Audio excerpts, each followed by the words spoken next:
Well, Anthony, first off, obviously on the back of 2 wins against Boston and Halifax, how's everything been in training this week leading up to the next test against Ebbsfleet? Yeah, no, good. I feel like we're in good form at the moment. I think in the last 4 games, if I'm honest, the 2 draws we had I thought were really good performances against Eastleigh and Solihull. But then now we're sort of getting more results for the good performances that we've had to equal them. You can only perform for so long but not get the points. I'm really pleased for the players that now we're starting to produce those results. 4 games unbeaten, like we said, 2 wins in a row, setting us up to try and get 3 wins in a row with the backing up the performances that we've had. So yeah, the mood's good. It's been a similar week to as we've done in the previous weeks. We stick with the same process. We work hard. There's key sort of parts in the work and the training that we do each week that I feel get us better at what we're doing, and now fingers crossed we can continue winning in both boxes, which is something that we've worked on, and we want to go and win another game at home. What has changed from, I guess, as you mentioned, their performance is always there, but not necessarily getting the result over the line. Now we are getting the wins too on the bounce. What has changed in that respect to now getting them over the line? Yeah, I mean, similar to what I just said before in terms of, I think you trust the process that you're having, you show faith in the work that you're doing. I think the players have been consistent with that and delivered that, which has been good. But now I think a real focus of what we had been focusing on before, which was winning in both boxes, scoring in key moments and defending well in key moments, I think is starting to come together now. And because I do feel we've had some really good performances but haven't got the rewards for those results. Now we're getting those rewards, and I think for those 2 things, winning in both boxes, but then also scoring and defending at key times and winning the big moments in games has been the difference. And I think sometimes that takes time, sometimes that takes continuity, consistency of the work to replicate and to show, and we want to continue that Saturday.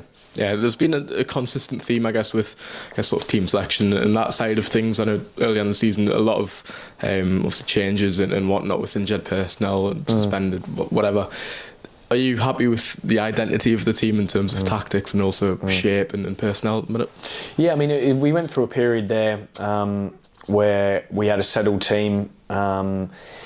And then with the Saturday-Tuesday game, you had to take in the physicality of the players, the ones who might needed to have come out, the ones who need to come in. You need to use your whole squad. Like you say, we had 1 or 2 that were suspended, picked up a few injuries, so it meant that we didn't have as much of a settled team. There's been a lot more settled probably units in the team now, and making some changes and tweaks in the other ones, which is obviously helps with, like we talked about, the consistency and continuity. So yeah, that's helped us, I think, in recent weeks, and sometimes that's not down to us. We might be out of our control. Sometimes it is in our control. So I think getting the balance with that's going to be key. We're coming up to that Easter period where you play Friday, Monday.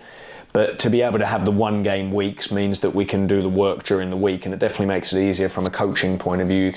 You have more days to work with the players, more days to get your ideas and the philosophy across that you want, and you can slowly build on that more with more time on the training pitch.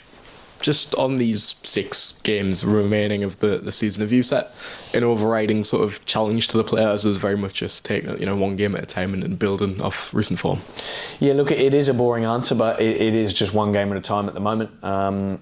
We wanted to get that win at home that we hadn't had for so long against Boston. We got that, and then we backed it up again against a win against a Halifax team who's a playoff team and been up there for a real reason. So this weekend's no different. We're not looking further ahead than this weekend. We want to win this game. We want to make sure that we try and get 3 games in a row that we've won, something that hasn't been done all season. I think it was the start of last season where 3 games have been won in a row. So we want to try and do that, and then we'll focus on the next game after that. And just that was what we were doing when the form of results weren't as good. That's what we're continuing to do now, and that's part of that consistency we can move on to the end of the season.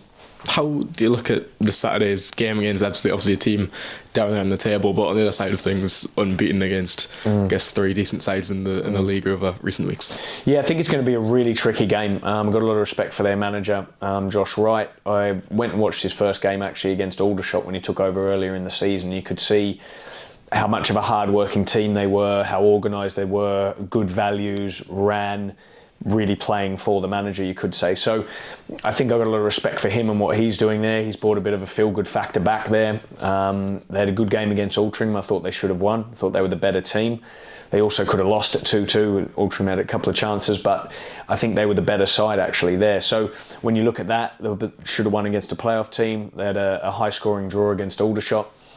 and then beat Fylde the week before. And I think he's got a bit more of a clear philosophy of how they're playing, a bit more of a style there. And I think it's a really tricky game for us. I think the league table doesn't mean anything in this game. I think it's going to be a really, really tough game for us, and we're expecting that and treating them with the respect that they deserve, and making sure that we're right on it to get the win. Yeah, and just on to fitness news, obviously Anthony Mancini missed out last week at Halifax. Is there anyone as closer on the injury table looking to get back in time for this weekend? Yeah, I mean, look, it was a difficult week for Anthony. We said that last week. He was only able to train sort of 50% on the Tuesday. He pulled out of training on the Thursday. Wasn't fit to train on the Friday. It's been difficult for him. We've been trying to work with him this week to get him ready. Will he be ready in time or at all? We don't know yet. It's still only Thursday, so we'll have to have a look over the next few days. Apart from that, I think more or most of the squad are available and fit. Jack Hunter came through and was really valuable to come on in that game. Really good pro, and we need him in and around the squad. A couple of sickness, few knocks, but nothing major, hopefully, at the moment that'll keep anyone else out for Saturday. Yeah, and I guess just to round off, obviously, so on social media this week, Dan Dodds, I know he's missed a few weeks with injury or whatnot, but got married at the weekend, and then Nathan Sharon obviously welcomed a baby boy last week as well, so a hectic week for your squad off the pitch. Just sending our best wishes to Doddsy. Yeah, no, definitely. Listen, a great day when you get married, all family and friends and loved ones are there, so yeah, really pleased for him. It's good to have the off-pitch things going well, and was really happy for him. So yeah, pleased that he's had that. And then obviously Shez, fair play to him, had the baby on the Thursday, trained on the Friday, put in the performance, probably with no sleep, he would say, on the Saturday. And really happy for him and his family, so best wishes to both sets there.